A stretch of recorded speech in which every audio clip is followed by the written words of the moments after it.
alaikum, chers frères, chères sœurs. Je suis membre de la campagne Ali, abrogation des lois islamophobes.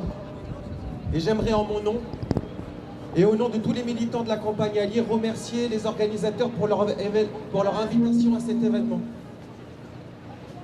À cet événement majeur car il pose d'emblée le soutien à la résistance palestinienne, à la défense d'Al-Quds et à son patrimoine arabo-islamique comme une priorité pour nous.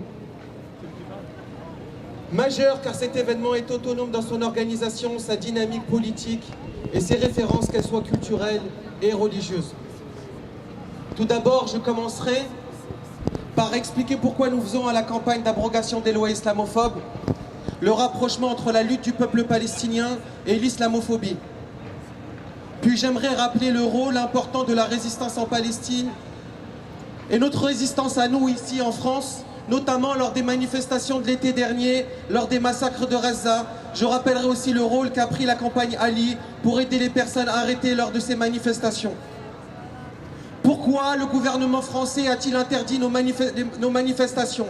Parce que c'est principalement à la communauté musulmane qu'on refuse le droit de s'organiser par elle-même, d'exprimer publiquement son opinion politique, d'afficher son soutien au peuple palestinien et à sa résistance. Or, tout ce qui concourt à affaiblir politiquement, socialement, économiquement notre communauté est pour nous de l'islamophobie.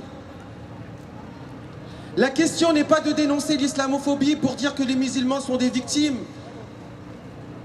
mais pour dire que l'islamophobie agit pour nous faire oublier que nous sommes une véritable force dans ce pays, que ces attaques à travers toutes les lois islamophobes, que les gouvernements successifs ont voté depuis plus de 10 ans,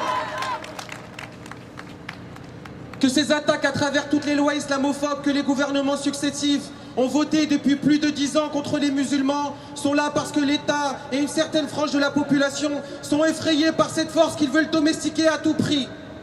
Notre réponse doit être de nous organiser, de dire que nous n'avons pas peur et de montrer quelle force et notre générosité existent dans la communauté musulmane.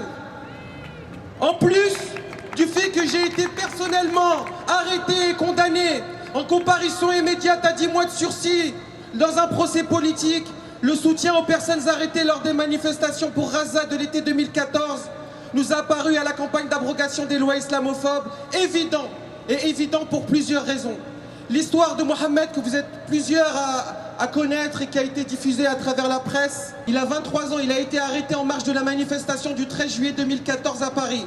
Il a été frappé violemment par la police, insulté et emmené au commissariat. Il a ensuite été présenté en comparution immédiate devant un juge qui s'est moqué de son nom car il a un nom à consonance arabe.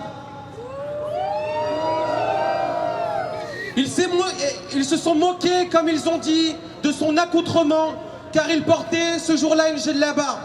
Il a pris 4 mois de prison ferme, son cas a choqué tout le monde. Alors qu'il ne voulait pas faire appel de cette décision, des membres de la campagne d'abrogation des lois islamophobes qui étaient en contact avec sa famille l'ont poussé à le faire. Des articles de presse et des communiqués de soutien ont médiatisé son cas. Son appel a eu lieu 1 mois après, chose exceptionnelle, car il faut des mois d'habitude. Sa peine a été ramenée à 3 mois de prison ferme. Comme il avait déjà passé 1 mois en prison, il a été libéré le soir même. Mohamed a été exemplaire durant cette épreuve. À l'issue de son procès en appel, et alors qu'il venait de passer une bonne partie du mois de Ramadan et de la fête de l'Aïd, en prison, il a déclaré « Je n'ai rien fait, je suis innocent. Vous pouvez vous mettre 5 mois ou 6 mois, je le dirai la même chose.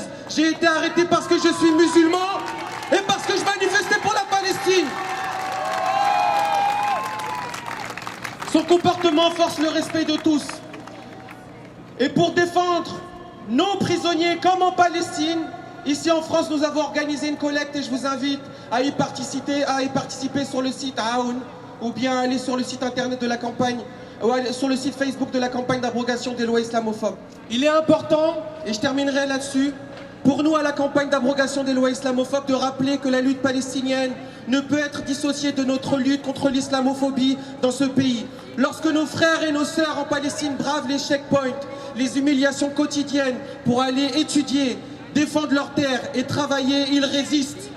Lorsque les Palestiniens viennent par milliers pour faire Salat el-Jumu'ah et braver l'interdiction du gouvernement sioniste, au péril de leur vie, ils résistent.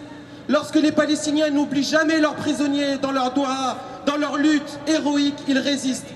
De la même manière, lorsque nous avons bravé les interdictions méprisables d'un gouvernement socialiste lors de cet été, nous aussi nous résistons. Lorsque nous avons soutenu le frère Mohamed et toutes les personnes interpellées injustement par ce gouvernement, nous aussi nous résistons. Résistance en Palestine, résistance à Paris, résistance toujours. Merci. Barakallahu fik ya Nouam.